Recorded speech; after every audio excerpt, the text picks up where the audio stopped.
বকেয়া দিয়ে যে দিতেই হবে এই সিদ্ধান্ত হয়ে গেছে। সেই সিদ্ধান্ত থেকে পালিয়ে যাওয়ার কোনো রাস্তা নেই এবং সুপ্রিম কোর্ট যা বলছে তা অক্ষরে অক্ষরে পালন করতে হবে, আর পালন না করতে পারলে জেলে যেতে হবে। ওয়েলকাম ফ্রেন্ডস, এই কথা আমি বলছি না, এই কথা বলছেন বিশিষ্ট আইনজীবী বিকাশ রঞ্জন ভট্টাচার্য, যিনি বৃহস্পতিবার সুপ্রিম কোর্টের শুনানিতে উপস্থিত ছিলেন। তো উনি কিছু গুরুত্বপূর্ণ কথা বলেছেন, এই ভিডিওতে আমরা আলোচনা করব। কারণটা এই জন্যেই যে 2025 সালে যখন ডিএ মামলার রায়দান হয়েছিল, তখন কিন্তু সুপ্রিম কোর্ট বলেছিল যে 25% অবিলম্বে মিটিয়ে দিতে হবে।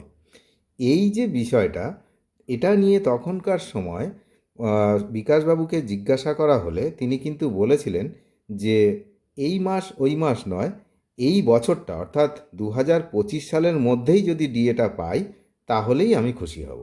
সুতরাং ওনার একটা এই বিষয়ে অভিজ্ঞতা কিন্তু যথেষ্ট রয়েছে। তার পরবর্তীতে আমরা দেখলাম যে সত্যি সত্যি 2025 সালে কোনো ডিএ পেমেন্ট করা হয়নি। যা পাওয়া গেছে একটু আধটু, সেটা হচ্ছে 2026 সালে এসে। তো সেই জন্য উনি যখন এই কথা বলছেন, তাহলে এই কথাটার কিন্তু গুরুত্ব যথেষ্ট রয়েছে। তো কি বিষয় না, বৃহস্পতিবার যে বকেয়া ডিএ মামলার শুনানি আবার পিছিয়ে গেছে এবং 18 তারিখে ডেট হয়েছে। তো সঞ্জয় করল এবং বিচারপতি প্রশান্ত কুমার মিশ্রের বেঞ্চ মামলার সঙ্গে যুক্ত সমস্ত পক্ষকে আদালত গঠিত যে মনিটরিং কমিটি, সেই কমিটিকে রিপোর্ট দেওয়ার কিন্তু নির্দেশ দিয়েছে। তো এটা দুদিনের মধ্যে দিতে হবে। ওই রিপোর্ট দিতে নির্দেশ দেওয়া হয়েছে এবং একই সাথে জানানো হয়েছে কি না, পরবর্তী শুনানির যে দিন। আর কি হয়েছে এই মামলায় তেমন সেদিন কিন্তু কিচ্ছু হয়নি, একদম কোনো আপডেট নেই, শুধুমাত্র এইটুকুই হয়েছে। যে কথা কিন্তু আপনারা জানেন যে কনফেডারেশন অফ স্টেট গভর্নমেন্ট এমপ্লয়িজের সাধারণ সম্পাদক মলয়বাবু, তিনিও ফেসবুকে তার পোস্ট করে কিন্তু এটা জানিয়েছিলেন যে নতুন কোনো আপডেট নেই। শুনানির সময় বিচারপতিরা দেখলেন যে তাদের কাছে একটা রিপোর্ট জমা পড়েছে, যে রিপোর্টটা ওই মনিটরিং কমিটি গঠন করা হয়েছিল তারা দিয়েছে। তো সেই রিপোর্ট কপিটা বিভিন্ন পার্টিকে দেওয়া হয়নি, এটা কিন্তু বিচারপতিরা দেখেছেন। বিচারপতিরা পুরো দেখে আমাদের যা বক্তব্য তা জানালে পরে কিন্তু বিচার্য হবে যে ওরা এখনও পর্যন্ত এই কন্টেম্প্ট বা অবমাননা করছে কি করেনি, কি করেছে কিন্তু আমরা এখন বুঝতে পারছি না। পুরো ব্যাপারটা জানা গেলে তবেই বোঝা যাবে।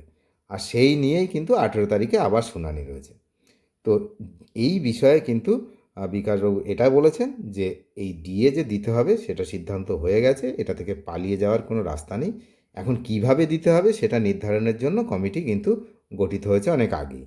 তো রাজ্যের কোষাগারের উপর প্রবল আর্থিক চাপ এগুলো রয়েছে, এটা যেমন রাজ্য সরকার জানিয়েছে এবং সুপ্রিম কোর্টে বলেছে যে 15% ডিএ ছাড় দেওয়ার জন্য একটা অনুমতি চেয়েছে। তো সেই 85% ডিএর বিষয়ে যখন প্রশ্ন করা হয় তখন বিকাশবাবু কিন্তু বলেছেন সরকার কি বলেছে সেটা বিচার্য নয়, বিচার্য হলো সুপ্রিম কোর্ট কি বলেছে সেটা। সুপ্রিম কোর্ট যা বলেছে সেটা কিন্তু পালন করতে হবে অক্ষরে অক্ষরে, আর পালন করতে না পারলে জেলে যেতে হবে। তাহলে এই হলো বিষয়। এখন 18 তারিখের দিকে আমাদের ফোকাস রয়েছে, সেদিন দেখি যে এই মামলা কত দূর এগোয়, আবার তারিখ পে তারিখ পরে নাকি ওই দিন কোনো কিছু নিষ্পত্তি হয়, সেদিকে আমরা নজর রাখছি। আপনারা নজর রাখুন। চ্যানেলে যারা নতুন তারা নিয়মিত আপডেট পেতে অবশ্যই চ্যানেলটিকে সাবস্ক্রাইব করে সঙ্গে থাকবেন। ধন্যবাদ।